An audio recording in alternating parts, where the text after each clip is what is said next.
أعوذ بالله من الشيطان الرجيم بسم الله الرحمن الرحيم والصلاة والسلام على نبينا وعلى آله وصحبه أجمعين. Assalamu alaikum wa rahmatullahi wa barakatuhu.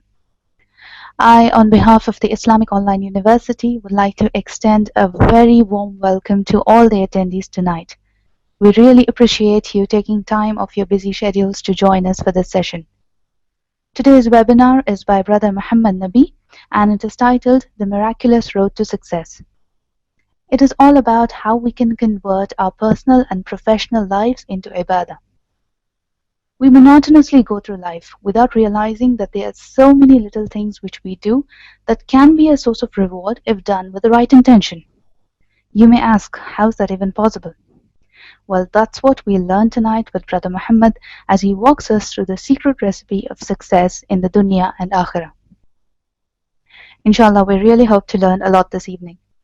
But before I call upon Brother Muhammad to commence the session, let me briefly introduce him to you all.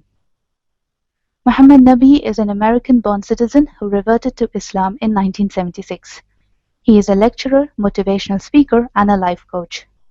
Upon his reversion, he became actively involved in dawah by volunteering in the prisons to teach Islam to prison inmates. He eventually became one of the first full-time Islamic prison chaplains in the United States. MashaAllah. In addition to this, he has served as an Imam of a local mosque in the US for several years and has also served in the Muslim school boards of directors. In 2001, Brother Muhammad moved his family to the United Arab Emirates, and while in the Emirates, he became actively involved in the Islamic learning programs, lecturing in various dawah centers, giving the Friday sermons to English-speaking congregations, and hosting an Islamic program on Sharjah TV. Most notably, in 2006, Brother Muhammad co-founded Muslim Life Coaching, and in 2009, he developed and delivered a course on Islamic management in Qatar that is now an online course for the Islamic Online University. In addition to active involvement in Islamic projects and activities, he also held professional positions in the US governmental agencies as well as several US Fortune 500 companies. Currently, he is the Assistant Principal of Al Risala International School of Science in Sharjah and the CEO of Orange Education and Management Training in Dubai. MashaAllah, an impressive bio. Before we begin the session, let me inform you of the format that we'll be following. Brother Muhammad Nubee will deliver his talk for an hour, following which we'll be opening the chat box so that you can send your questions for the brother to answer. So remember to keep your questions ready. Alright, I have already taken much of your time and I will not keep you waiting any longer, inshallah. Without further delay, I invite Brother Muhammad Nubee to commence the session. Over to you, Sheikh. Thank you very much, Sister Aisha. Assalamu alaikum wa rahmatullahi wa barakatuh. Bismillahir Rahmanir Rahim. Alhamdulillahi Rabbil Alameen. Wassalatu wassalam ala nabiyyina Muhammadin sallallahu alayhi wa sallam wa ala alihi wa sahbihi ajma'in. Jazakallah khairan to the IOU community, the faculty, the staff, and all of the students for allowing me to be a part of this very auspicious event and gathering where inshaAllah we will learn from one another and we will leave with more than what we came with, inshaAllah. I am very, very happy, of course, as always, and of course being affiliated with IOU. This is an honor and a privilege to be here this evening for this particular webinar. As Sister Aisha stated, this webinar and series of upcoming lectures is entitled The Miraculous Road to Success. We all are looking for success in one way or another, in one shape, form, or fashion. We all want success. But alhamdulillah, for the Muslim, success is very defined for us, very well defined. It's very specific in nature. But the question is, how do we get it? How do we attain it? What do we do in this life that helps us to attain the ultimate success of the hereafter? And one of the things that we want to do in this brief session tonight is to talk about indeed how we convert our professional activities into Ibadah. Alhamdulillah, actually Imam Nawawi rahimahullah, gave a very simple formula. And I'll condense it for you in just a few words. He said, Al-Ibadah bi-niyyah. This is the condensed version of his statement. In other words, our habits, when we do them with niyyah, with the intention to please Allah subhanahu wa ta'ala, becomes ibadah. It's a very simple formula, isn't it? It's a very simple formula. But it's not that easy to achieve. And so during the next 45 or 50 minutes or so, we want to talk about the very stages of life on this journey to success that we all encounter at some point or another, in some form or another, and to take a look at the kinds of things that we need to be aware of and how we need to apply this formula, al-ibadah bi-niyyah, so that we can be in the habit of going about our lives with the intention of pleasing Allah subhanahu wa ta'ala. So we'll talk more about that specifically as we go along, inshaAllah. So please join us on this journey, on this road. So as you can see, it's a journey. It starts from the beginning of our lives on up to adulthood, and actually until the time that we reach the grave. So we want to talk about, again, how do we gain this success, the things that we need to do, the things that we need to be really aware of in order to get to where we want to go in this life and in the hereafter, with the, seeking the pleasure of Allah subhanahu wa ta'ala. On the very first point, we have to begin, of course, with the guidance for the Muslim, which is that which is perfect guidance, and that is the Quran al-Quran. And in Surah Al-Baqarah, as we all are very familiar with these two ayat, A'udhu billahi minash shaitanir rajim, Bismillahir Rahmanir Rahim. And of course it begins with the verse Alif Lam Mim. And then it continues, Dhalikal kitabu la rayb fihi hudan lil muttaqin. We're all familiar with this verse. We recite it often, we hear it often. But how much do we reflect upon it in terms of our daily lives? First of all, Allah subhanahu wa ta'ala says, Dhali kitab, that this is the book. This is the book. Now, if you think about this for a moment, think about all of the books that are in our lives. Our math book, our science book, our chemistry book, our cookbooks, our health books, every kind of book that you can imagine. There are millions of books. But Allah says, this is the book. That this is the book over all books. And what's in this book? Allah says, in this book, there is guidance. Without a doubt, there is guidance in this book. And what is this guidance for? And here's what we call the conundrum, or here's the dilemma, or the paradox that I think that many of us as Muslims face. That when we think of guidance, that when we think of Ibadah in particular, we think of it only in the terms of the rituals of our Ibadah, like the Salah, the fasting, the Hajj, the Zakah, etc. So is this guidance that Allah is mentioning here, is it restricted to the masjid? Is this guidance restricted to Ramadan or when we go on a Hajj? No. The guidance is for every aspect of our lives, because we say, which is true, that Islam is a deen, and the deen means not a religion as it is often translated, but it is a way of life. And therefore, Allah subhanahu wa ta'ala has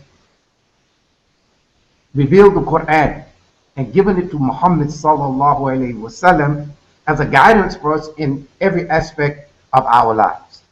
And who is it for? This guidance is for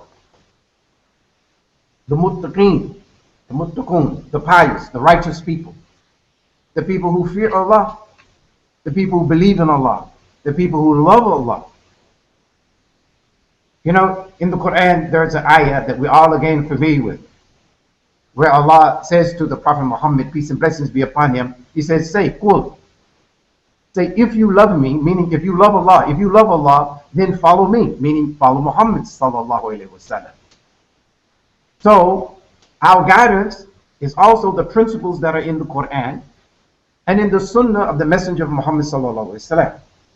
So this guidance that we're talking about as we go forward on our journey on this road to success is about the guidance for our everyday life, not just the masjid. Actually, the masjid, the 5 pillars of Islam, is a part of our training so that we come out of the masjid, so that we come out of Ramadan, so that we come out from Hajj with the discipline, with the principles, with the knowledge, with the niyyah, with the determination to put what we have learned in those acts of worship into practice into our daily lives. This is the whole idea, all right? So our guidance is from Allah subhanahu wa ta'ala, and it encompasses every aspect of our lives. And we hope that inshaAllah we'll be able to to demonstrate that to some degree or another during this brief conversation. What I really want to happen, honestly, is a personal desire on this particular subject of converting, our daily activities into ibadah, is to raise our level of consciousness. Is to raise our level of consciousness so that we start asking ourselves, even as we go through our day, what Islamic principle applies to this action or this activity that we find ourselves in. Now, on this journey of success and on this road, we're not on the road by ourselves. We, as a famous poet said, or writer said, an American writer said, we are not islands unto ourselves. We're not hermits, we're not monks. We live among people. So on our road to success, we are interacting and dealing with people. And alhamdulillah rabbil alameen, in Islam has given us excellent examples of how to deal with people. And of course, the Prophet Muhammad, peace and blessings be upon him, was of course the perfect example. And those that learned from him. So let's look at an hadith, and let's look at one of the examples of those who learned, or one who learned in particular, from the Prophet Muhammad, peace and blessings be upon him, about dealing with people.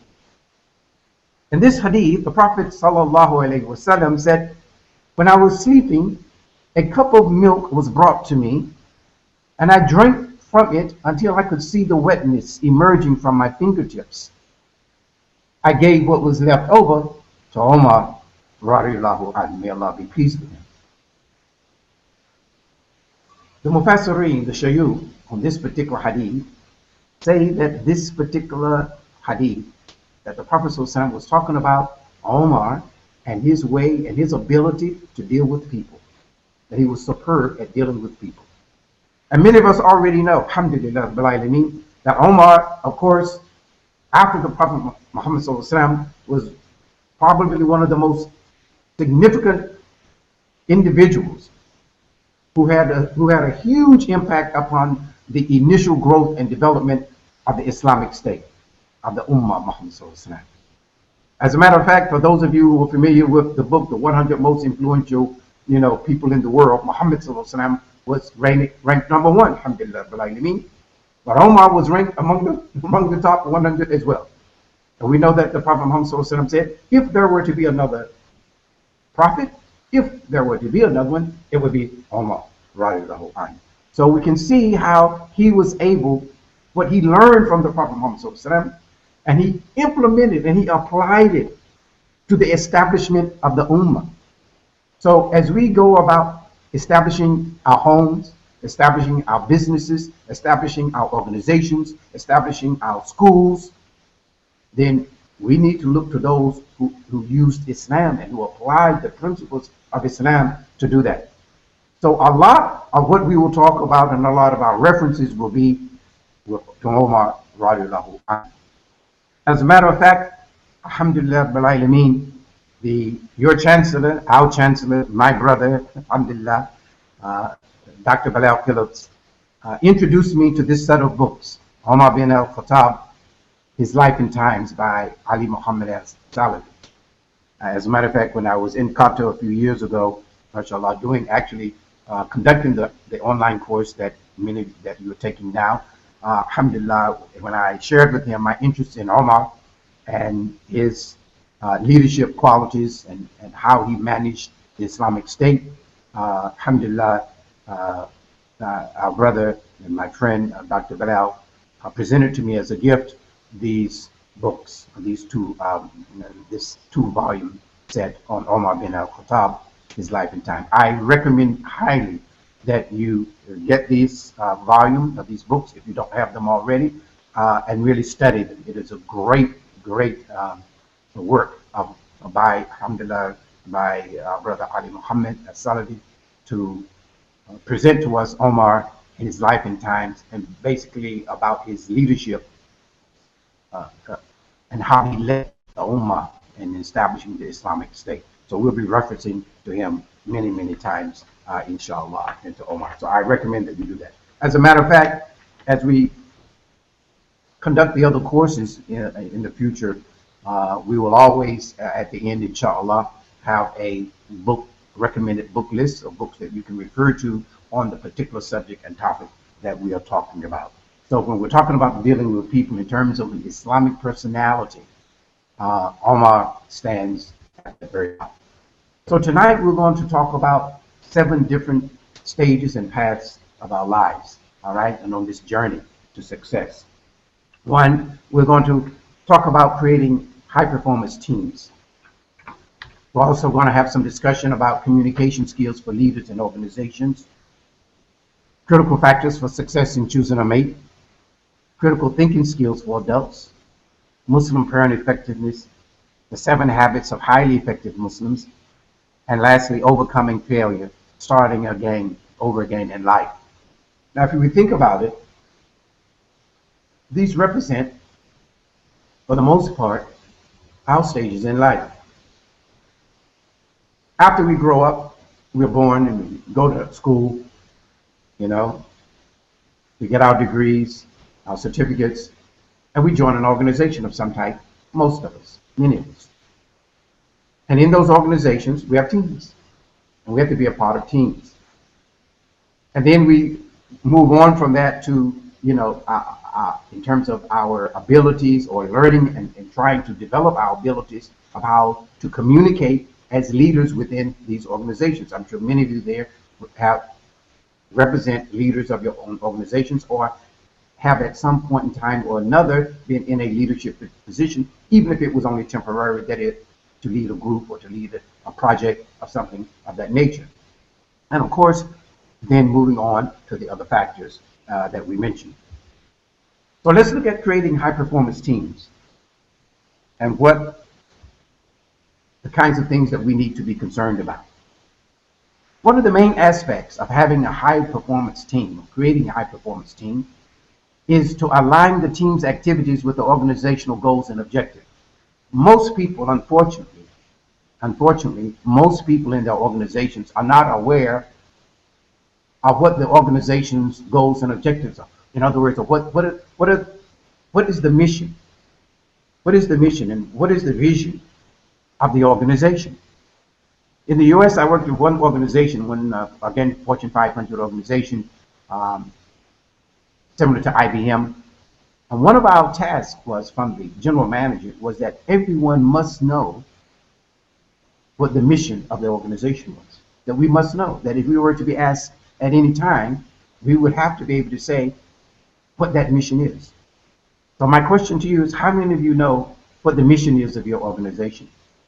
How many of you know what are know its organization goals and objectives? So, in that regard, if you're busy at work and you have a team, are your team's activities in line with the organizational goals and objectives, with the mission and vision of the organization? Because you may be going one way with the team and with your activities, but the organization is going in another way. And this is why sometimes we end up with conflict within our organizations. And we end up with dysfunctional organizations sometimes at the very worst. So one of the things that we want to do that we have to take a look at when we're working with our team is to understand, where is the organization going? What is the mission? What is the vision of the organization? So that the activities on our team and in our department are in line with the organizational goals and objectives. On a spiritual context, from an Islamic standpoint, what is the mission and what is the vision of the Ummah? I had a very enlightening discussion with Dr. Bilal, again, a few years back there in Doha, on this particular question. We were discussing it, actually. And actually, I was learning from him, because what I had presented to him was backwards. What I had presented as the vision of the Ummah was actually its mission, and its mission was its vision. And sometimes we confuse these things. And that's why it's also very crucial that in our organization, that our mission statement and our vision statements are very, very clear and are very distinct, so that those of us who are responsible for implementing the mission and the vision can do so in a proper way. So if we want to have a high performance team, number one, the first thing we have to do is align the team's activities with the organizational goals and objectives. And of course, we need to know what those goals and objectives are, what is the mission, and what is the vision. The second point about having a high performance team or having a high performance organization is it's all about systems. Systems are the keys to success. You have to have systems in place. Or we could term it another way, processes and procedures. Same thing, processes and procedures. I'm going to tell you a quick story. And we normally talk about this when we do the complete workshop, but I just want to share this with you. Those who write about American history say that America didn't become the economic and military power that it has become until it developed systems. Because if you study American history, in the beginning, when the country was first founded over 200 and some years ago, I mean, it was crazy.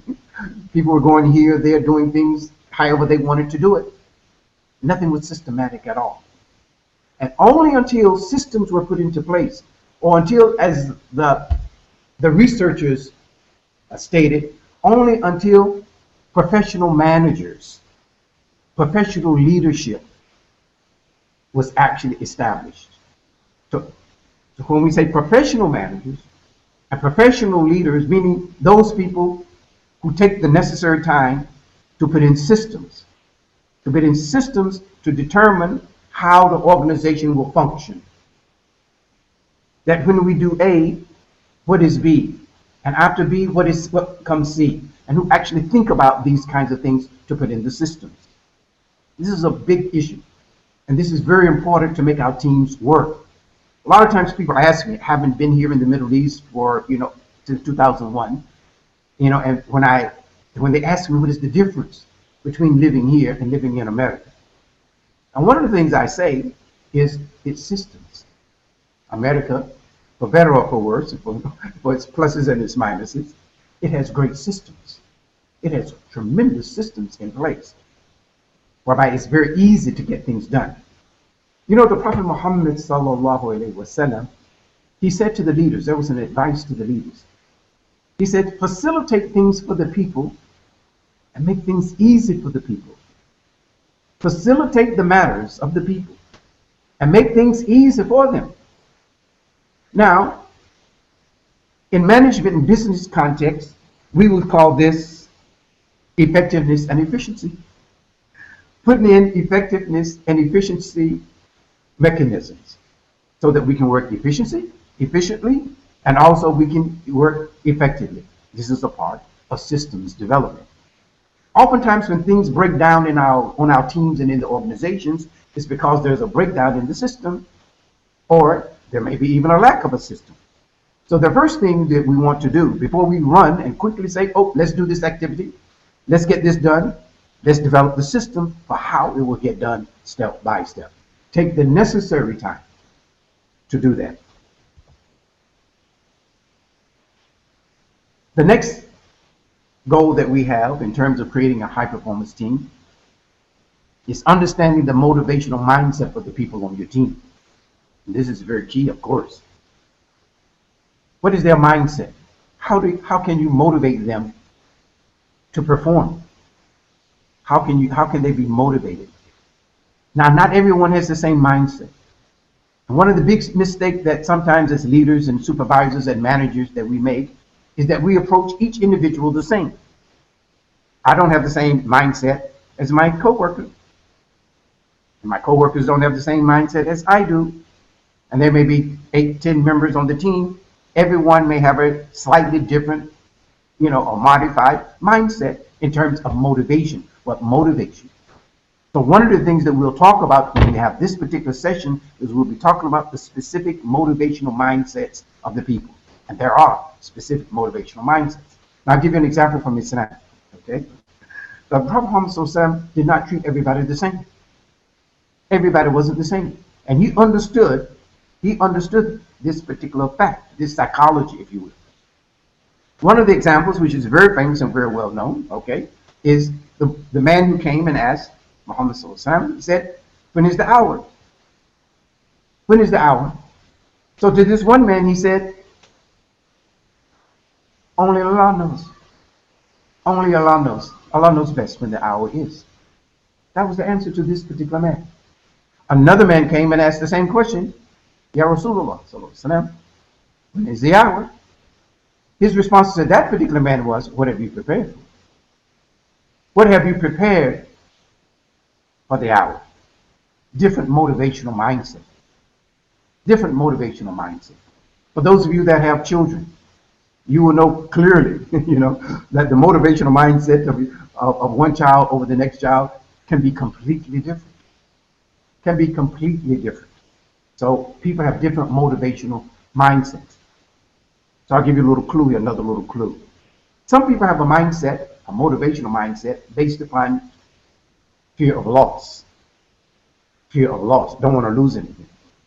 Other people have a motivational mindset of what can be gained. So for the person who has the mindset of the fear of loss, then I can't speak with him or motivate him or try to encourage him or her in the same way for the same person who has the mindset of what do I have to gain from this. So this means now that we have to get to know our people, doesn't it? This means now that we have to get to know the people who we're working with. And the Prophet Muhammad was, of course, was the best example for that. He knew his Sahaba. He knew the people. He was able to understand their motivational mindset. And he spoke with them in that particular way. And of course, when we do this particular workshop, we will give more and more examples of that, inshaAllah, as well as some other examples in terms of the practical aspects of how we develop and create high performance teams. Now, going back to the very first in the beginning that we said, of course, that that the Quran, alhamdulillah rabbil alameen, has been revealed to us for guidance from A to Z for every aspect of our lives and for all times, alhamdulillah. And these are the principles. And we have the basic principles in Islam and from the Sunnah of the Messenger of Muhammad sallallahu alaihi wasallam, and that becomes our foundation. And throughout the history of mankind, we have learned and how to put into practice these various principles. I'm going to share something with you here, since we're on this whole topic of how we implement Islam or the application of the principles. Some of you may be familiar with the story about Sheikh Muhammad Abdul. Sheikh Muhammad Abdul, we're told, was an Egyptian sheikh, and he wanted to travel to the West. Some say he went to Europe, others say he went to America. Allahu A'lam.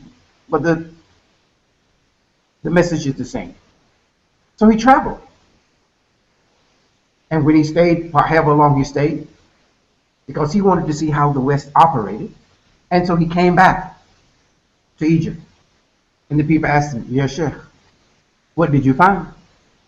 He said, what there in the West, what I found, he said, I didn't see many Muslims. I didn't see the Muslims, but I saw Islam. Here I see Muslims, but I don't see Islam. He didn't see Muslims, but he saw Islam. What was he saying? What he was saying is he recognized the principles, the Islamic principles that were in place, that were being put into practice. He recognized that the principles of Islam that govern our lives on a daily basis were being put into practice. Now, we go back to Imam Nawawi's statement, Allah that bil niyyah. Now, are they being put in place with the intention to please Allah subhanahu wa ta'ala? No. It's only for the dunya. رَبَّنَا آتِنَا فِي الدُّنْيَا حَسَنَةً وَفِي الْآخِرَةِ حَسَنَةً وَقِنَا عَذَابَ النَّارِ. And that's when Allah subhanahu wa ta'ala says, the disbeliever, he only says, رَبَّنَا آتِنَا فِي الدُّنْيَا حَسَنَةً. He only wants the good of this life, only.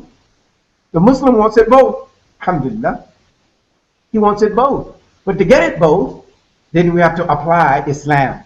We have to apply the correct niyyah. And we have to learn as well. We can't just have the niyyah without knowledge. We need the niyyah needs to be there for sure, but we also have to have the knowledge as well. So what he saw, he didn't see any Muslims in the West at that time, but he saw Islamic principles being put into place. But vice versa, vice versa. Unfortunately, he saw among the Muslims, all the Muslims, but not Islam being applied. Let's apply Islam, brothers and sisters.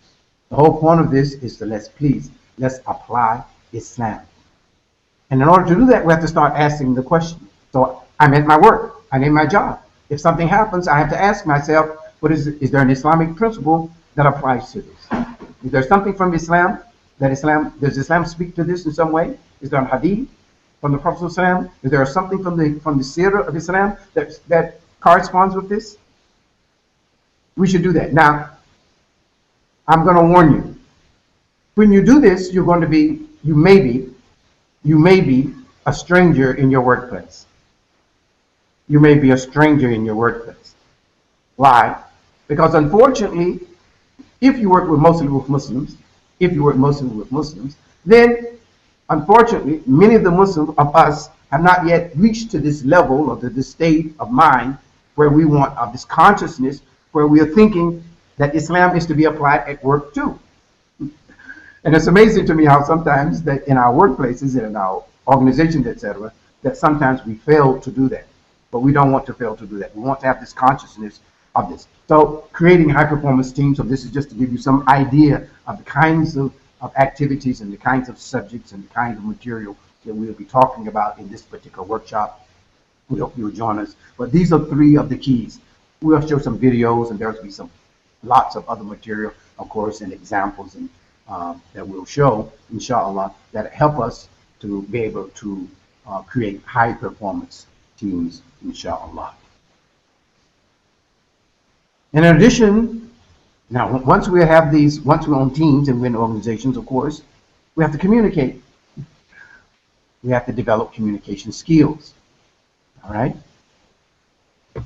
Now, this is a two-edged sword. Communication. Communication is vitally important, as it is absolutely necessary. Effective communication. It is important that we learn effective communication skills as leaders and just as members of any organization or in our families or in any relationship that we may have. But what we have to learn is also be aware of that it is also a two-edged sword. What do we mean by that? We mean is that our words can either uplift or it can either degrade. It can either push us up or push one down. And this is why the Prophet Muhammad sallallahu alaihi wasallam, when he spoke, his words were always words of comfort, always words of uplifting, never accusatory, but always speaking to the people in such a way to bring the best out of the person. You know, IOU, alhamdulillah, is an educational institution and organization. And when we talk about education, I always like to remind myself and us about the word education. Do you know the root of the word education? Of the English word education. It comes from, it's a Latin derivative. It's a Latin derivative, means to bring out. Mostly we think about putting in, that we're going to put something in our students' minds or heads or brains. But actually education is to bring out, is to pull out the best, is to pull out that which is already known, or that which to help the person to come to know, but not necessarily to put in. So when we're educating, we are educating to help to advance and to uplift the knowledge and the position and the level of the people that we are communicating with. This is very, very important. Communication skills is very, very important, but it can be a two-edged sword. We can say things in such a way that would be demeaning to a person, or demoralizing to a person, or insulting to a person. And again, in Islam, verse, in Surah Hujurat, sometimes I wonder, when I am observing what is going on in our workplaces, I'm wondering, as Muslims, have we read Surah Hujurat? Are we aware of it? That Allah subhanahu wa ta'ala tells us not to insult, not to backbite, not to make mockery, not to make fun of, and all of these things that are there. But again, somehow we left that in the masjid. But we want to bring it out of the masjid, inshaAllah, into our workplaces. So communication is very important. It is a two-edged sword. We have to be very, very careful what we say. The Prophet Muhammad said, peace and blessings be upon him. He said clearly, he said there are two organs that could lead us into the hellfire. And he said one of them was the tongue, and of course the other was the private parts. That if they are misused, so the tongue can be misused. There's a little riddle that we used to say when I grew up in America: sticks and stones may hurt my bones, but words will never harm me. I'm sure many of you have this or heard of this or have something similar to this in your cultures. Sticks and stones may break my bones, but words will never harm me. Now, this is not exactly true, is it? It's not exactly true, because words can harm us. But we were taught that to ward off or to ignore, about our parents telling us, oh, just ignore them. Sticks and stones may hurt you, may break your bones, but words won't harm you. But words do harm us. Let me ask you a question about this, by the way. It's a serious question. How many of you often recall the negative things that were said to you as opposed to the positive things that were said to you? I dare say that most of us, if not, or at least many of us, when we're recalling what has been said to us or what comes to mind, what we're recalling is the negative thing, not the positive thing. And it's because it gets to the core of our being, that negative thing. And it hurts. And we can feel it, So we have to be careful. So in our workshop on communication skills, we'll talk about this extensively and how to use the words. What words are uplifting. How the Prophet Muhammad SAW changed behavior with words. He actually changed behavior with words. Only with the words. Alhamdulillah, he was able to probe. I'll give you one example. There are many, we'll give them. He, sallallahu alaihi wasallam, said, listen, remember how he communicated with the young man who wanted to commit zina. Remember that? Remember that situation? Most of us, of course, if any loved one will come to us and our child or young person saying that, we would go crazy. We would go crazy. But he was very wise, of course. He's the messenger of Allah. And he simply asked him, is this something that you would want for your mother, for your aunt, for your sister? Alhamdulillah Rabbil Alameen. Communication is very important. Also, what's also important is making people right. And this is what we were just talking about now, about the prophetic behavior modification techniques of the Prophet Muhammad. When we say making people right, we put this in quotes, meaning making people feel good about themselves. Making people feel good about themselves, make people right. And we'll talk about this in great detail, actually, because this is a very, very important, really aspect of management, of how you make people right. And again, how do we modify behavior? And then another aspect is when, what, and how to communicate. When do we communicate? What should we be communicating? and how should we be communicating in our organizations. All right? So now we are on our jobs. We have a job now, alhamdulillah. We've chosen our careers, and now we started thinking, time to get married. So there are some critical factors for success in choosing a mate. You know, the Prophet ﷺ said, of course, as we know, well known, alhamdulillah, that a person gets married for one of four reasons. And he said, of course, and the best of those four reasons is for deen. Of course, it is for deen, for the deen, for the religion. And this is the best. But we should understand that that's the foundation. That is the absolute, that is the foundation. The person having good deen is the foundation. But we have to now build upon that foundation. You just can't build a house without a foundation. So the deen is the foundation. So first of all, we're looking for someone with good deen. But then there are other factors as well. We just don't marry someone just because they have good deen. This is, we want to marry someone or choose someone to marry that in addition to their good deen have other qualities that are suitable for ourselves, all right, to build a family. For instance, what about compatibility? So one of the things that we want to do when we have this workshop is we have a compatibility test. How compatible are you? Or do you believe that opposites attract? You know, the conventional wisdom says that opposites attract. Well, is that true? Maybe in physics that's true. But is that true in relationships? Maybe that's true in a relationship, but is that best in relationships? So what about compatibility? And I think most of us would recognize when they say, yes, this is compatibility is very important. But how do we find out? How do we know if we're compatible? Well, we'll take a test. We'll take a test drive.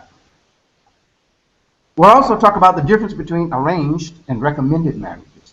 This is a big issue, particularly in this part of the world. We don't find this that much, of course, in the West. It's a different scenario, different society. But in this part of the world, this is a huge, huge issue. And oftentimes when I'm called upon to talk with couples or families, it's concerning this issue. The difference between, about the arranged marriage, or mostly about the arranged marriage, but the difference between them. And this is one of the things that we have to look at. What is the difference between an arranged marriage and recommended marriage?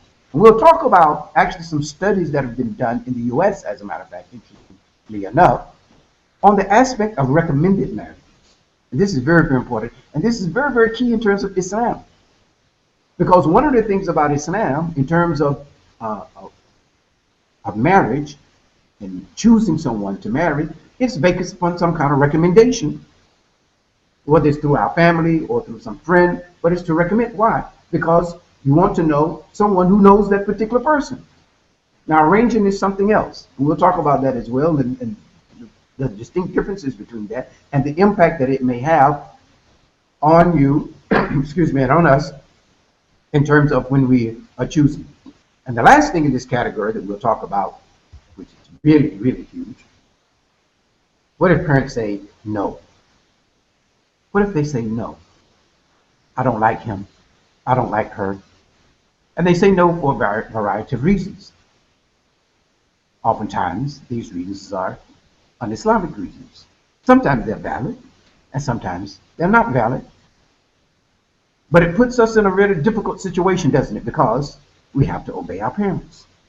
Allah subhanahu wa ta'ala, in many places of the Quran, after saying obey him, saying be dutiful to your parents, be kind to your parents. These two are connected together. Believing in Allah, being dutiful to Allah, obeying Allah is connected to obeying your parents and being kind and dutiful to your parents. So if our parents say no, we just can't, say no and ignore them. We just can't ignore them. But sometimes, and oftentimes, unfortunately, what is happening in these days and these times is that the Islamic principles are not being applied to our sons and daughters in the situations and cases of choosing a mate or getting married. Unfortunately, it's just not applied. Why? Because many times, unfortunately, parents are saying no based upon reasons that have nothing to do with the criteria in Islam. People saying no because of ethnic reasons or based upon tribal reasons or many of the other things that have no bearing and no basis in Islam. Prophet ﷺ has made it very, very clear, very, very clear on this particular issue. When he said to the fathers, if a man comes to you, you know, seeking your daughter's hand in marriage, and his character is good, and his deen is good, don't say no. Of course, this is providing that the young lady is willing, that she wants to. You have to have her permission, of course. But look at what the Prophet ﷺ said, that the character is good, character, and that the deen is good. The character is good. He didn't say it was from your village, from your tribe, from your country, from your same race, from. That he has to be a doctor, that he has to be a lawyer, he needs to be an engineer. The Prophet ﷺ didn't mention any of these kinds of things. That wasn't the criteria. But what we will do, what we need to do then is, if they do say no, if the parents do say no, then how do we know based upon some invalid reason, and we'll get into more detail about the invalid reason. If it is invalid or un-Islamic, how do we approach them? Because they're still our parents. The parents are still our parents, and they have to be obeyed. So how do we deal with that situation under that, under that condition? And we'll talk about that. Basically, we're talking about giving dawah to your parents. All right, time is moving on. So we're going to quickly go through the next slide so we can give some time for feedback from you. So now we've had our jobs, on our jobs, we're performing our careers, we're getting ready to get married, or we've gotten married, and now we're into adulthood. And now we have to start really thinking about our lives, critically thinking about the priorities in our lives. And that really means that we have to develop the skill of priority thinking. What now is a priority? See, when you're single, you think differently than when you are married.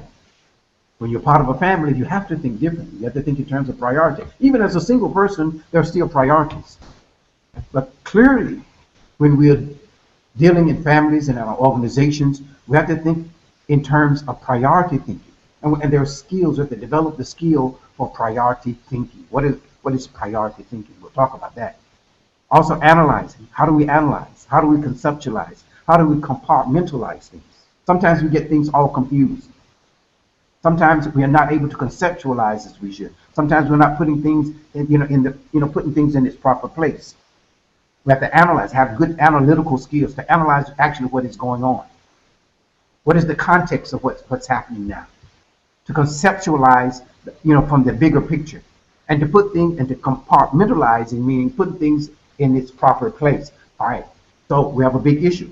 Then we have to put things aside. Not everything is directly related to the other. Let's compartmentalize that. Critical thinking skills are hugely important. And of course, putting everything in context, as we said. This is very, very important. I hope, inshaAllah, and I'm sure that we will do our best to when we talk on this subject, to talk about also some things from Islamically, how many times as Muslims we take things out of context or we don't put them in context. In Islam, things have to be put in context.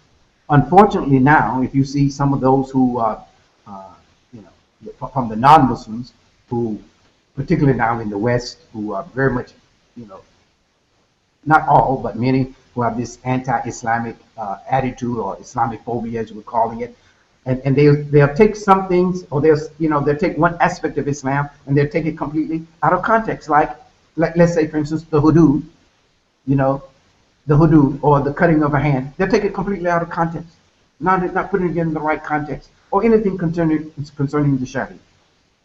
They take it out of context. But things have context. Islam has context. The Prophet ﷺ was a human being.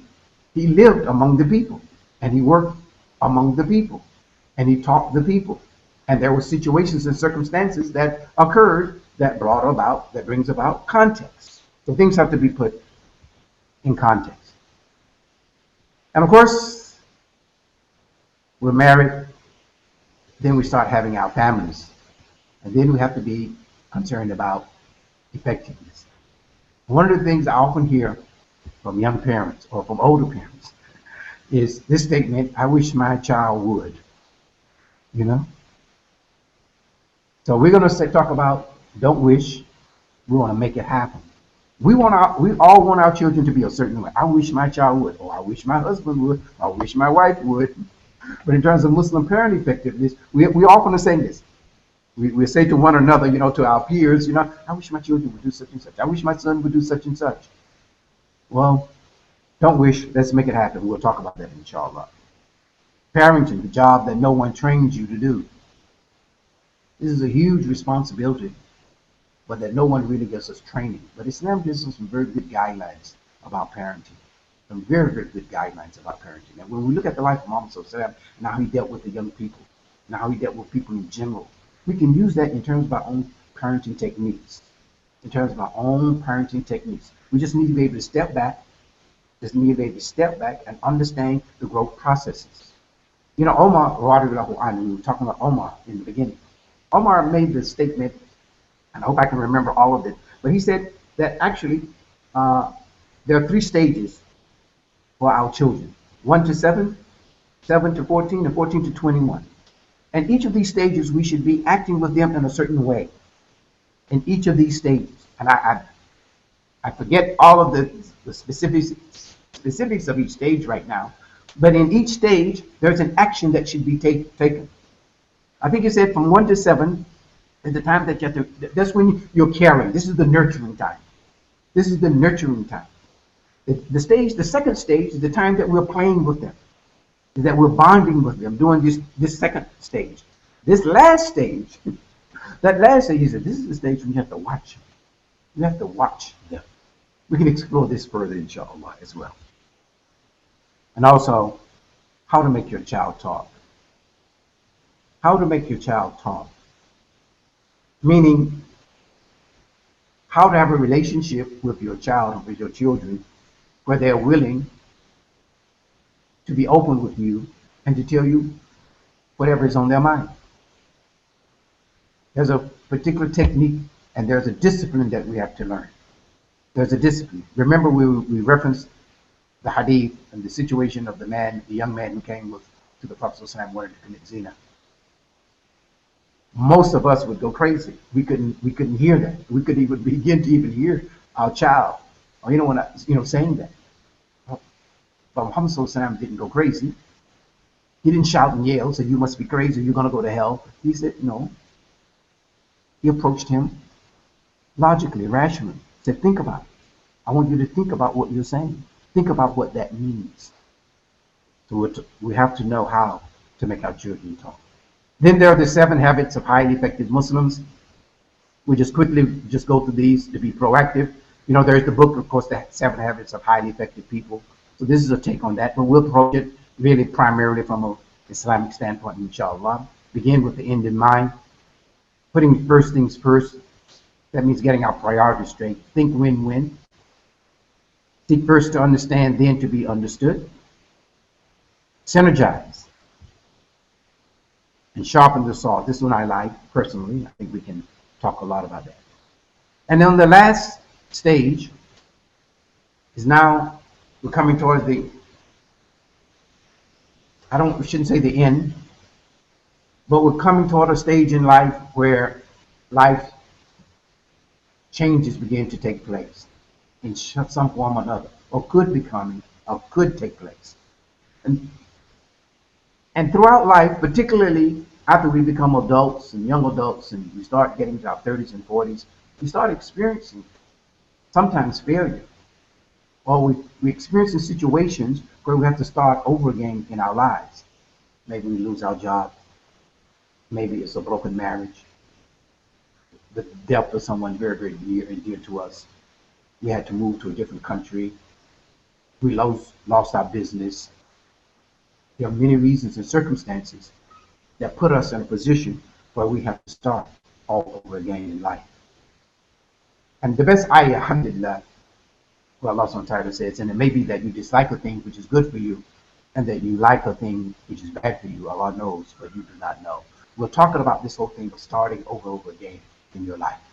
Now I'll share with you some personal experiences of how many times I've started over again in my life. Maybe the skills you've learned, maybe the skills that you learned in your 20s and 30s are no longer relevant anymore. Maybe technology has said we don't need that skill anymore. It's just not relevant anymore. Life is moving very fast. The world is moving very, very fast now.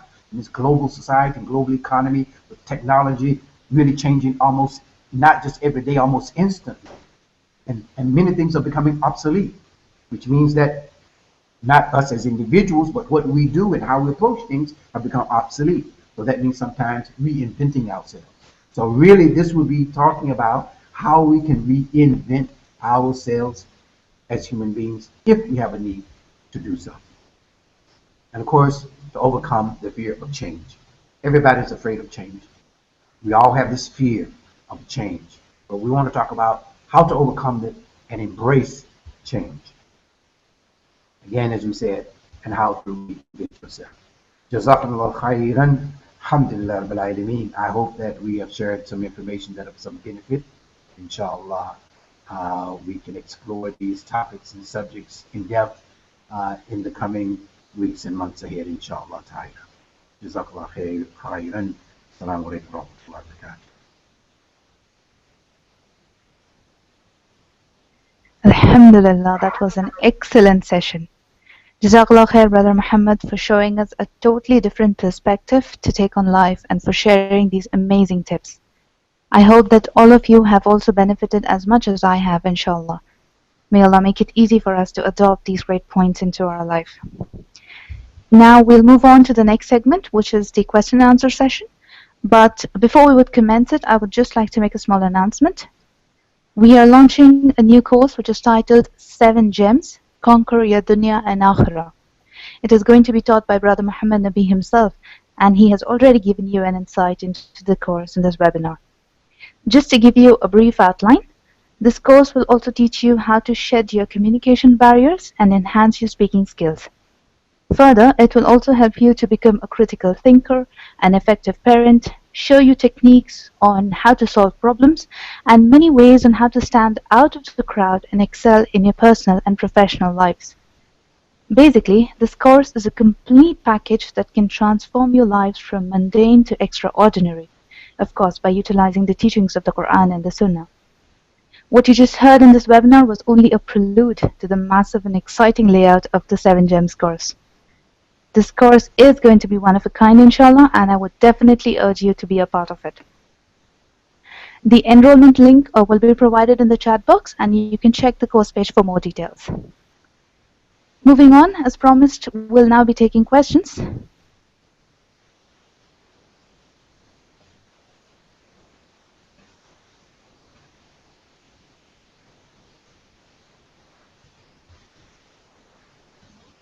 Okay, so the first question, Sheikh, is how do I become more humble and able to listen to criticism without feeling angry? Thank you, Jazakallah khair. This is a very important question. I have this question asked to me quite a number of times, as a matter of fact. How to become more humble. Not to take up too much time, I'll give 2 quick points and tips. When you leave out of your house in the morning, and every day you do that, I want you to look for the person whose job is lesser in stature, or who you believe is lesser in stature than yours. And then say to yourself, that person is better than me. That person is better than me. And always think of that. The Prophet ﷺ said, don't look up in terms of the dunya. He said, don't look up, look down. Don't look at those who have more than you. But look, don't do that. Because why? You're going to make yourself then not, unappreciative of the benefits and the gifts of Allah subhanahu wa ta'ala.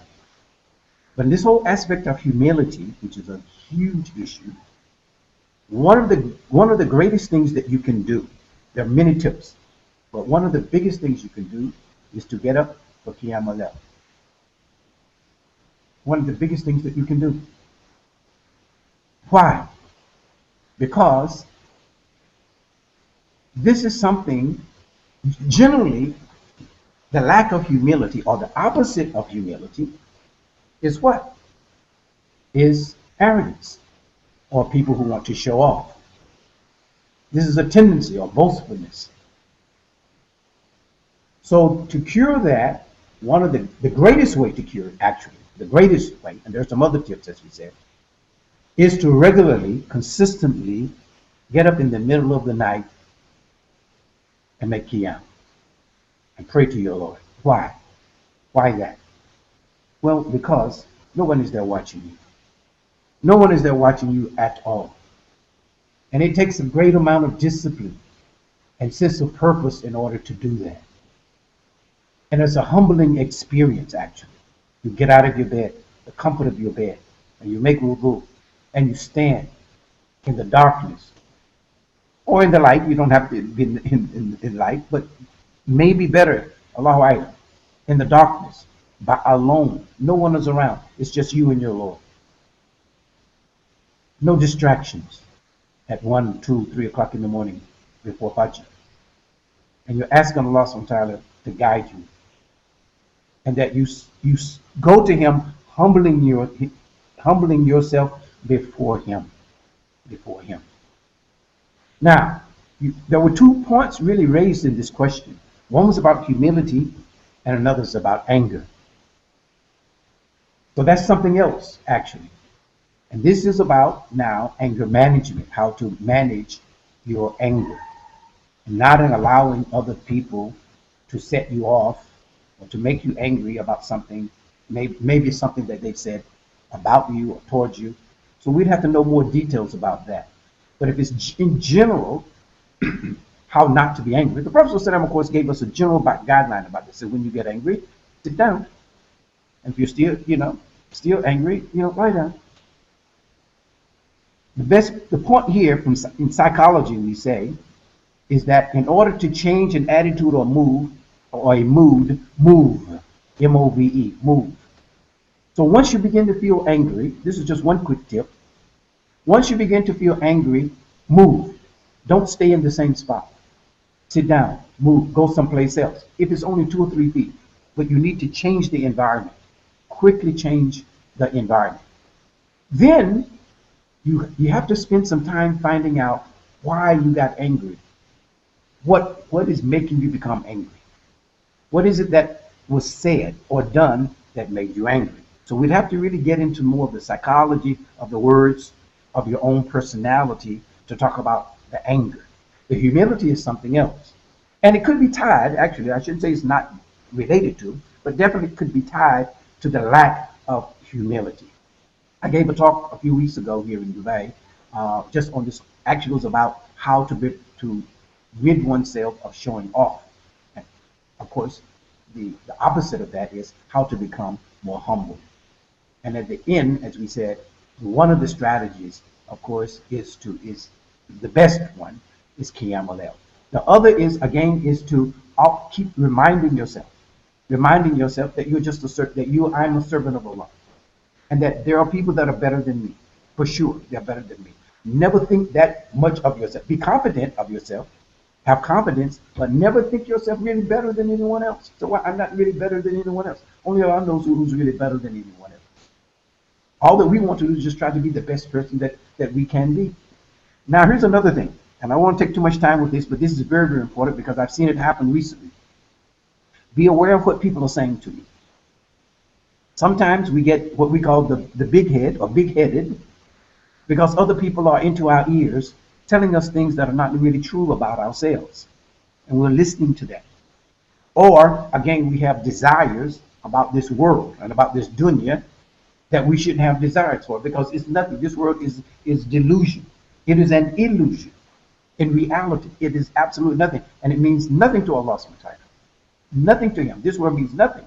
So if we're caught up into the dunya because we want this and we want that, we want a big house, we want a big car, we want the best wife, if we're caught up into that, yes, that in fact could affect our psychology and make us become boastful and arrogant and less humble. Barakallahu feek. Jazakallah khair, Sheikh. The next question is, how do you overcome negative feelings? Yes. How do we overcome the negative feelings? You know, I'm assuming that perhaps the questioner is talking about maybe the negative feelings may be generated by someone else, or is it just negativity in general, just having the kind of a negative personality?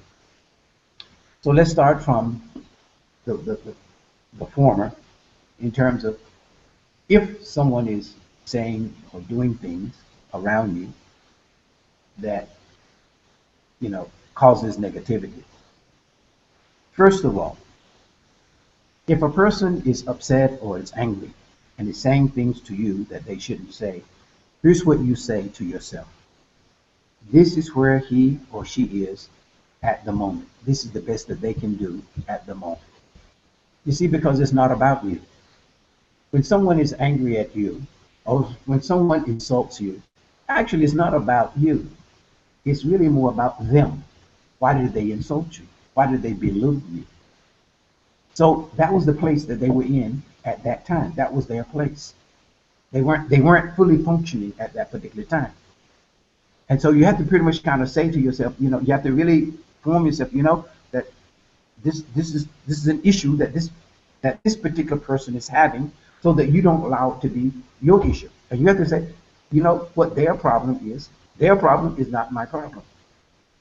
In the 70s, I'll share this quickly with you. In the 70s, when I was working with one of the, again, big companies then in the U.S., multinational companies, and I was one of its representatives. And of course, in the 60s and the 70s, as you know, and there was a lot of racial divide, as there still is to some extent, but greater so then. And I was one of the first African Americans to be with this company, to represent this company, in the community.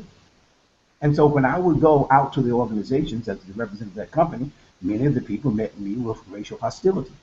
I had to adopt a particular mindset. And my mindset is, you know what, that's your problem, that's not my problem. I'm here for a particular job, a particular reason, a particular function. So if you don't like me because of the color of my skin, that's your problem. It's not my problem. So it's about the mindset that you take. So in terms of the negativity that a lot of people, that people heap upon you, number one, first of all, if you're in a negative situation, get out of the negative situation. If you're associated with negative people, get away from the negative people. Don't be around negativity. If people are just as the advice, for instance, about gossiping. What is the advice for the Muslim when there's a lot of gossiping going on? That we are to either try to change, either tell the people to stop gossiping. If we're unable to do that in some way or another, maybe we fear for the backlash or that people will get angry with us. We're at least to try to change the subject. So if there's a lot of negativity going on around, you try to change the subject if you can. Say, look, let's not talk about that. Let's talk about, or let's look at it in another way. Try to change their mindset. I try to do that actually. When I'm talking with people and I try to change it into the positive way. But generally speaking, and again, not knowing all the specifics of the question here and of the questioner, what's going on is one: if it's people, get away from it. Try to avoid negative people. Try to avoid negative environments, negative people. If that's not always possible, and it's not always possible, try to change the environment. Try to change the conversation as much as you can. If people are coming at you negatively, again, as we said in the beginning, just, you have to take kind of a position, wow, it looks like you're having a bad day. And, sometimes I've said that to people. I've said, you must be having a bad day. You must be a bad day because you're really not yourself today at all. So one of the things is that we have to take on a particular mindset for ourselves of how we deal with that kind of a negativity. If we are holding negative thoughts in our mind, if we're holding negative thoughts in our mind, now we have to really start to get, do a lot of introspection of ourselves and why am I thinking this way and why am I feeling this way? And maybe we need to then, maybe, depending upon the level and the depth of it, is have maybe some kind of counsel with someone that is trusted that we can talk things through with to find out, what to get to the root of what's causing me, to have such negativity or feeling in such a negative way. Maybe things are not, maybe some expectations did not happen on occur that you want it to happen. And a lot of times we feel negative about it because things are not going the way that we want to. A lot of this we have to go back from the Islamic standpoint in terms about Iman. And this, and really that is the crux of it, is a part about Iman. Because Allah has power over everything.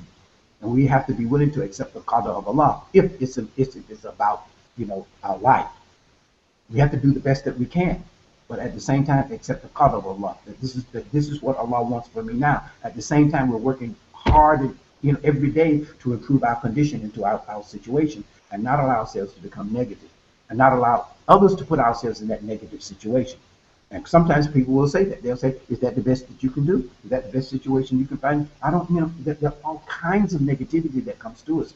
But our Iman, our reflection upon Islam and the concepts and principles of Islam is what really protects us, from these kinds of things. And we then have to start setting out doing all that we can to please Allah subhanahu wa ta'ala. And I hope that helps in some way without knowing, some specifics about what is causing the negativity.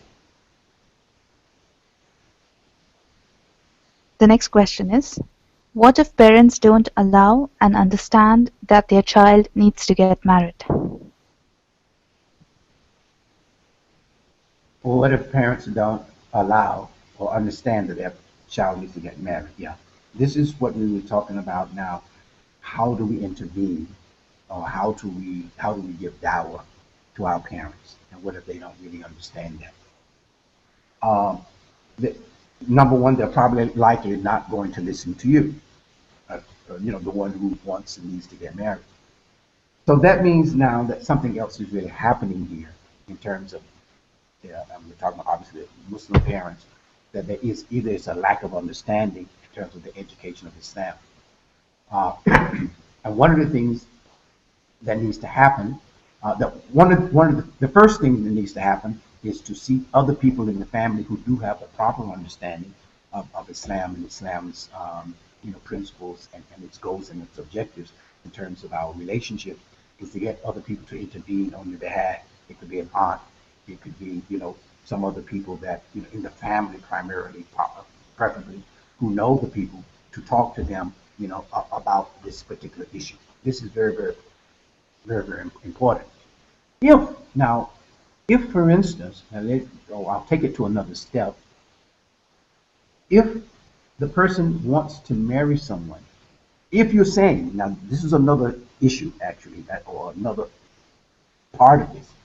If the parent or parents themselves are not Islamically knowledgeable enough or intuitively enough, or conscious enough to do that, then it is permissible to go to a qadi.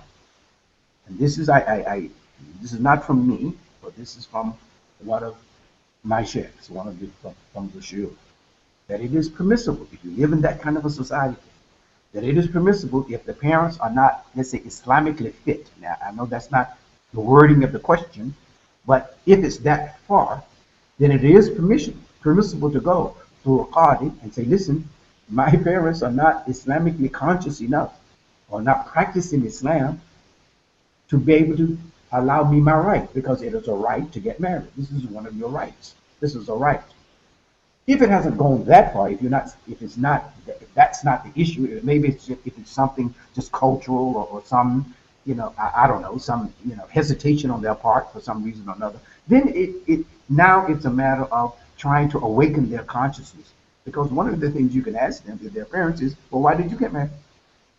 If they will allow that kind of a, dialogue, if you can have that kind of dialogue with them. So one, there needs to be some intervention on the part of family members. This should be the first start. Intervention with family members. Also learn how, depending upon the relationship that you have with your parents, how to talk to your parents, how to give dawah to your parents. And this requires a lot of time and a lot of patience. A lot of patience to do that.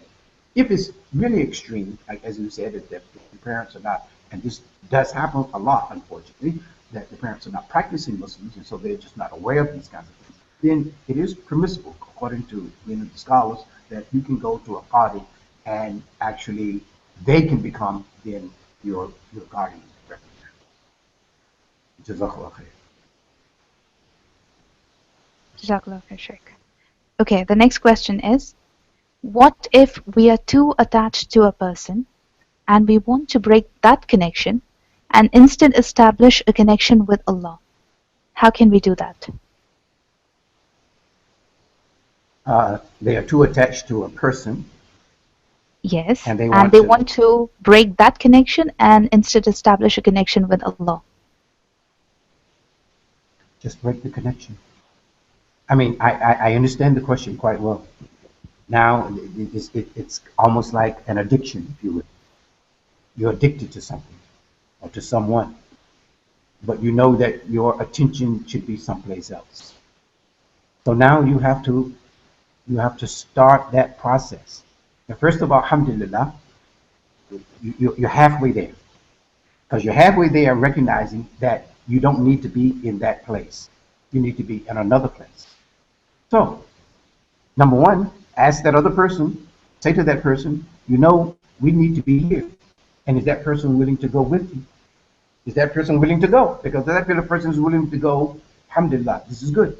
If that person is not willing to go, then you have to say, look, and you have to now really beg Allah and ask Allah subhanahu to give you the strength.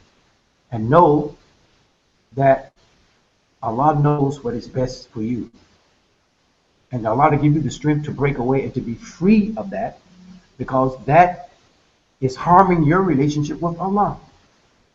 So you have to keep saying, because now it becomes almost like a minor shirk, where you're now really devoted to that person to such an extent where you're now really not being devoted to Allah subhanahu wa ta'ala. May Allah save us from that. And we seek refuge in Allah from that.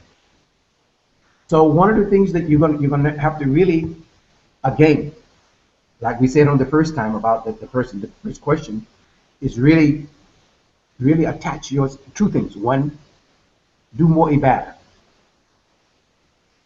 Of course, the fard, and then the nawafil. That means getting up at night, praying, asking Allah to give you strength to be free. Start now associating with people.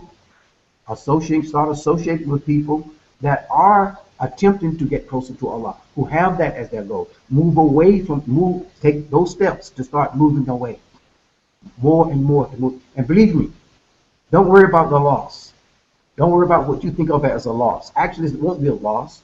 It'll be a gain, because you gain the favor of Allah. And so you have to try to tell yourself, or you have to actually tell yourself, it is, that the love of Allah is more important than the love of this person. That the love of Allah is more important than this particular person. And you won't be losing, look, you'll be gaining. How much more is the love of Allah than the love of an individual? Much more. So you have to start doing a lot of self-talk, telling yourself what you know is the right thing. And you already know that. The question reveals that you know what is the right and the best thing to do. So then you have to develop that particular strength and that particular muscle. And you have to persevere in it. And so start doing those things, like, again, doing more sadaqah, giving more sadaqah, getting up, praying the nawafil, getting up in the middle of the night for sure is a great cure for that. Start reading the Quran more, and more. Not just reading to read, but reading to reflect upon the Quran. And then start, which is really key, associating with people who are of like mind. This is very, very important. So if you start putting these kinds of practices in your life, you'll find yourself less and less, inshaAllah, attached. And of course, the most important thing is the dua. Ask Allah to give you the strength, because it's going to take strength. Because it kind of sounds like someone who's hooked on smoking or hooked on drugs, because an addiction is an addiction. An addiction is an addiction. So, alhamdulillah, you recognize that this is not a good, healthy relationship. You want the relationship with Allah subhanahu wa ta'ala, the best relationship with Allah, which is with Allah subhanahu wa ta'ala. So start moving in that direction. And believe me, for sure, Allah will give you better.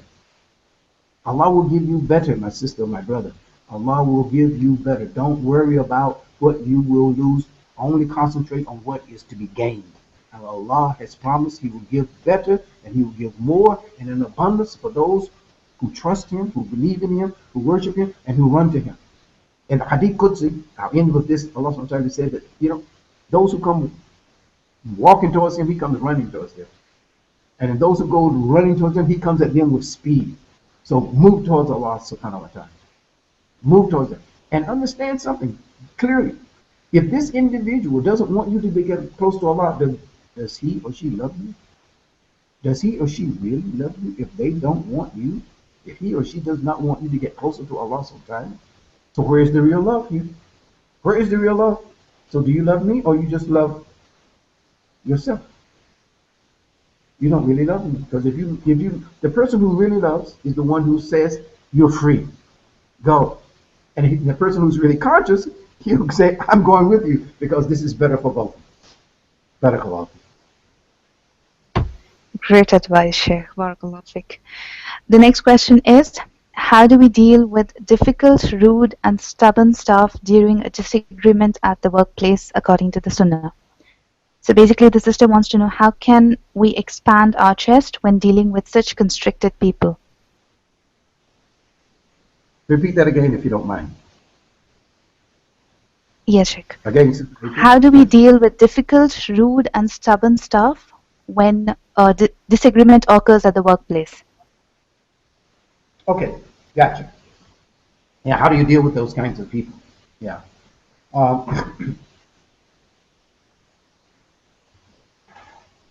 You have to remind them. You have to, number one, that's to remind them of a better way and try to show them of a better way to do things, that this would be better. Or to ask them. One of the things that I found to be most helpful in such situations, many times, is to, rather than telling people, is to ask it in a question, or to phrase it in a question. Say, hey, listen, everybody, what do you think about if we did such and such and such? Or do you think if we do it this way, this would get a better outcome? Put it in the term of a question, because most people don't want you telling them anything, but put it in the form of a question. And unfortunately, sometimes you don't need to mention about what the Quran says or the Hadith says. Maybe of course, if it's not Muslims, you wouldn't do that. But even with Muslims, sometimes, because some Muslims will reject that, they don't want to be reminded like that. So you have to remind them in another way. You just have to ask them, okay, well, hold on a minute. Hold on a minute, everybody.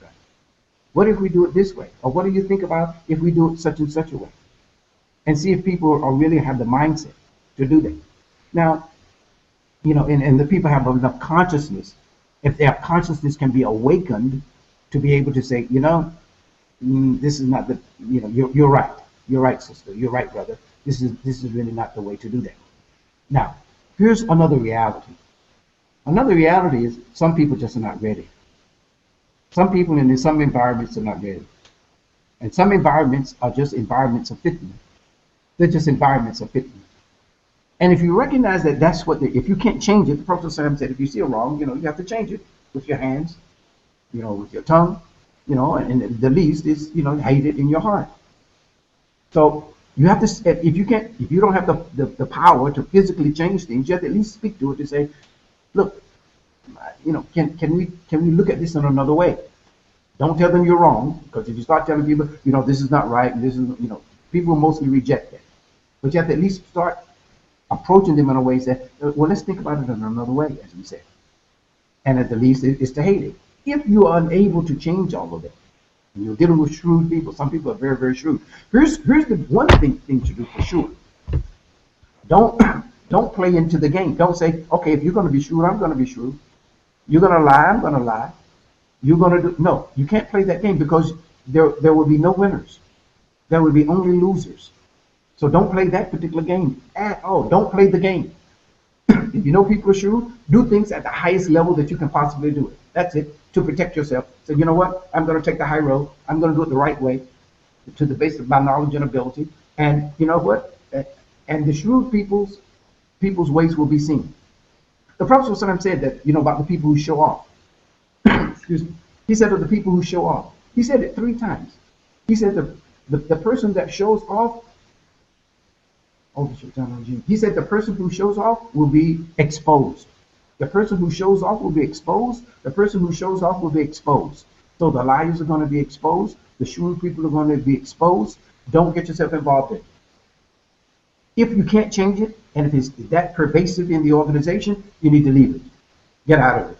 Find a way, inshaAllah, to get out of it. Maybe get into another division, another department, another company, another, another department, whatever you need to do, or just leave it completely if you possibly can. But find a way to get away from it. Okay? Barakallah. The next question is, this brother is pursuing MBA in India and he wants to know what specialization shall he take to be both successful in this world as well as the akhira. MashaAllah. Well, this is more in terms of some career counseling and advice. And I would just simply say is you find what it is that you have a passion for, what it is that you like doing, what do you have a talent for, and inshallah, that which you have a passion for and a talent for and what you really want to do, then do it. But do it for the pleasure of Allah subhanahu wa ta'ala. Do it if you really thinking at a higher level Islamically, you can say, is there something that I can do that will be beneficial to the ummah? But look at what things that you like to do. What is that you like doing? What are you good at doing? Or what is that you really want to do? And just do it and go do it. Fi sabilillah, for the pleasure of Allah subhanahu wa ta'ala. The key is the niyyah. You do it to please Allah. That whatever you're doing it, that it's in a manner, there's a trust from Allah subhanahu wa ta'ala, and do it. So whatever you want to do, my brother, as long as it's within the boundaries of Islam, and Islam is a wide avenue. It's not constricted. Alhamdulillah, there are far more things halal than haram. Very few things are haram to us, by the way. Most things are halal. Alhamdulillah, what is it that you want? What do you like? And go do it. Learn the skill and become the best that you can possibly be at it. Learn your craft. Be good at it. Be the very best at it. And go do it. That's all I can say to do is do it. Have passion for it. I love people who have passion for what they do. I mean, I love to see this kind of a passion. It's exciting, it's exhilarating. And then you'll never feel you're working. You'll never feel you're working when you can go to your job, when you can go to your work and you do it because, hey, you love doing what you do. And you want to help people to, make things happen, to build things, to alhamdulillah. So whatever it is you want to do, brother, go do it. Learn how to do it. Say Bismillah. Learn to do it in the right way. Learn what Islam says about it. Omar, radiallahu an, Omar would not allow traders into the marketplace unless they knew the fit of trading, of their trade. He wouldn't do it. He said, you can't come here and sell if you don't know the rules, the shadi of buying and selling. You can't do it. He said, you can't do it. We just go take jobs now and we don't know what Islam says about it, right? It's just a job. That could be dangerous. We could ruin our lives as well as other people's lives, our dunya and our akhira. So choose whatever you want to do. Find out what is, from an Islamic standpoint, what Islam says about it, because you don't want to do it in such a way that it is, in opposition to Islamic practice and principles or the Sunnah, and then go for it. Barakallahu fiik. Okay, the last question for the evening. How to deal with an office environment which is rife in gossip and backbiting. Especially when we don't involve with them, it is termed as being rude. Yeah, I mean, this is back to the other question. Saying I will give this similar kind of advice. When you say the office is rife with backbiting. If you're in an environment with Muslims, if this is happening in an environment with Muslims, then you should say, sisters, brothers, we're now backbiting. We're now going into the realm of backbiting. Say it calmly. Don't say it in a way that, you're preaching to them. Just say, brother, sister, please, let's be careful. Just say it nicely, very nicely. We'll into that realm of gossiping and backbiting. Let's be careful. Okay? So now you're reminding them, alhamdulillah, this is good. This is good. If that doesn't work, then the next thing you try to do is change the subject. Try your best to change the subject. Okay? and just change it. Just start talking about something else. Because if they're gossiping and backbiting, you know what that really means? They're probably not doing much work. They're probably not doing too much work at that point, at least, because they're too busy gossiping and backbiting. So if you're at work and people are gossiping and backbiting a lot, then, remind them that there is work to be done. So bring up another subject. You say, oh yes, Ahmed, that report, do you have that report ready for me now? Is that going to be ready pretty soon? Then he'll remember, oh yeah, subhanAllah, I need to get you that report. And you'll be amazed how much that will change the subject. If these things don't work, again, back to the, other questioner, then you have to remove yourself. Remove yourself in this regard, meaning, walk away. If that's not, if it's just that bad, get up, just go to another part of the room, building, someplace else, inshallah, so that, because you don't want to expose your hearing to this, over any period of time, much less a prolonged period of time. And unfortunately, this happens, and we fall into it. All of us fall into it, and it's all around us all the time. SubhanAllah, may Allah save us from this. But this is just the reality. But alhamdulillah, when you have that consciousness to say, okay, listen, let's, we're moving into an area that we shouldn't be in right now. Change the subject if that would be the next step. The third step is to actually just get up and move away. And sometimes that third step is enough for some people to recognize, I think we're talking too much now. And I've seen that happen when someone said, they realize it will prick their consciousness in their mind to understand that, oh, subhanAllah, I think we have, we're crossing the line. And inshallah, people have enough consciousness, inshallah, Islamic consciousness, enough iman, enough taqwa to realize that, look, yes, this is over the line, that when they are being made aware that they're over the line, that they will stop, inshallah. Inshallah. Barakallah. Jazakallah khair, Brother Muhammad, for clearing our doubts and taking the time to educate us on this topic. Alhamdulillah. Alhamdulillah. Alhamdulillah. Brothers and sisters, with this, we come to the end of the session. I would like to thank you very much for your active participation